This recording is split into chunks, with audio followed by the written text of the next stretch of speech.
Not even turning in my Bible. Matthew chapter 26. There are some things that we have to look at. When we really get serious with God, things start happening. Okay? But when you get serious with God, one of the things that happens is you step into this state of frustration. Now, it doesn't sound very spiritual, I know. It doesn't even sound right. Because we want to believe that at the moment we get serious with God, it's smooth sailing from there. Okay? But you get serious with God, you start laying it out before God, and then it seems like everything gets turned upside down, and there's this frustration that sets in. Matthew chapter 26, verse 39. Back up to verse 38. It really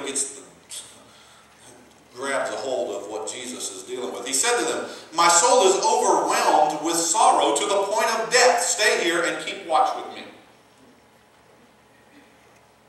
Going a little further, he fell with his face to the ground and prayed, "My Father, if it is possible, may this cup be taken from me."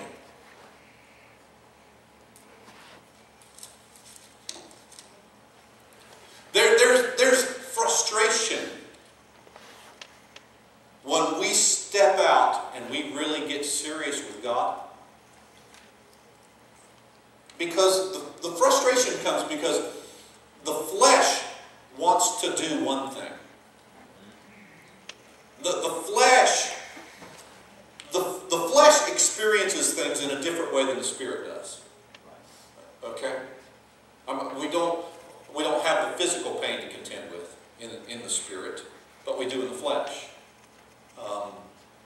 Our spirit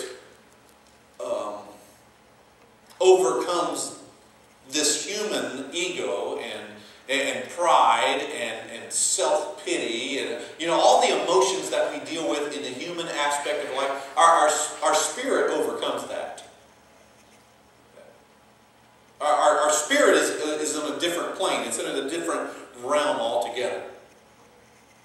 But when we're walking, we're living a life that has to struggle between the two. And the challenge is getting the two on the same page. Okay? Now, if we get the Spirit, listen, if we get the Spirit on the same page as the flesh, we are in big trouble.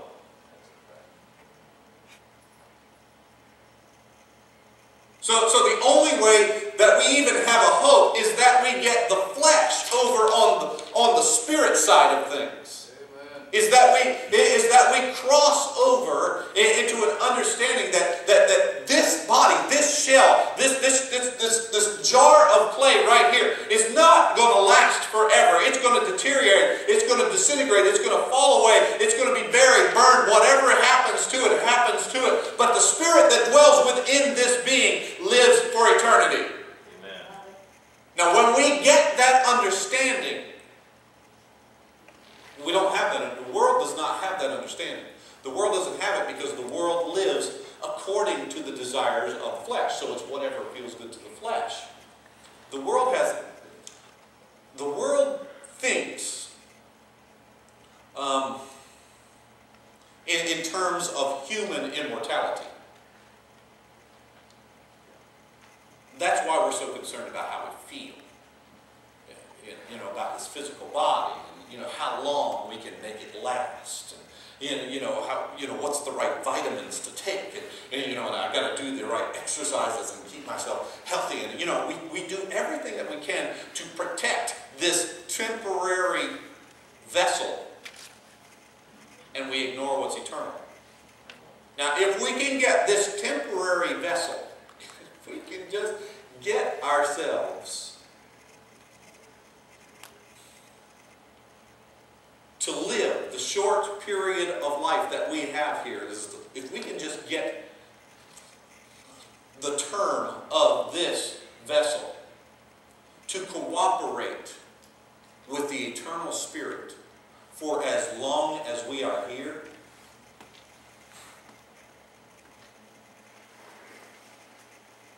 shake the world. We'll get the world's attention.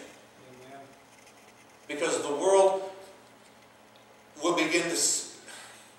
The world has this idea that, you know, we have to live like we're dying. But it's not, and I've told you before, that's not how we need to live. We need to live like we are living for eternity. Amen. You live like you're dying and you live in the moment.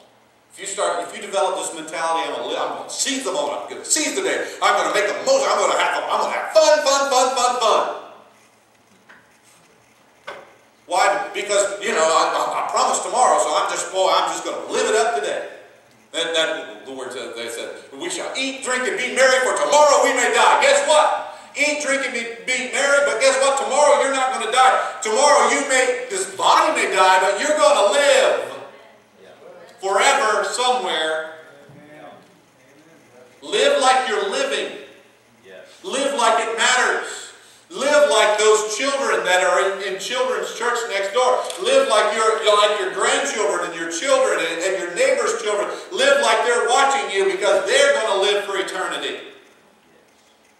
We have to live like we're living. We have to live because we know that God has given us this moment to make the most of for something that lasts forever. He didn't give us this moment so we could just have fun. I hope it doesn't hurt your feelings, but there's more to life than this. So there's this frustration. Jesus sensed this frustration. And it's the flesh that comes in, and the flesh says the same thing. It's not my first choice. You know, crucifixion just is not high on my list of things to do. It's not. Jesus said, if there's any way, if there is any other way. Now here's where we get with God. When we really get serious with God, we get this sense of frustration at times, because what we have to deal with, we come before God and God starts showing us things. When God starts showing us things, it's not comfortable to the flesh. When God starts showing us things, we start thinking of other ways to do what He wants us to do. Because it's not comfortable. It's not convenient to the flesh. It doesn't always feel good.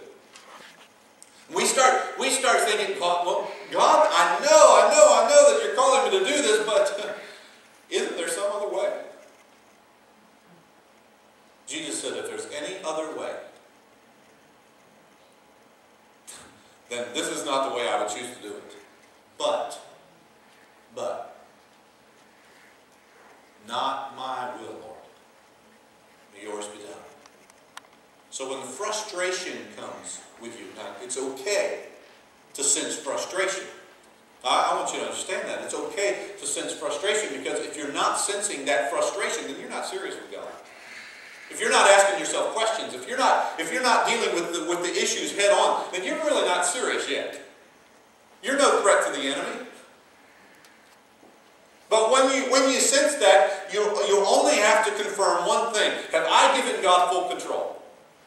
Because if God is totally in control, if you have laid it all out before Him and said, God, you know what? Not my will, not what's comfortable to me, not what makes me feel good. Whatever you want from me, let it be so.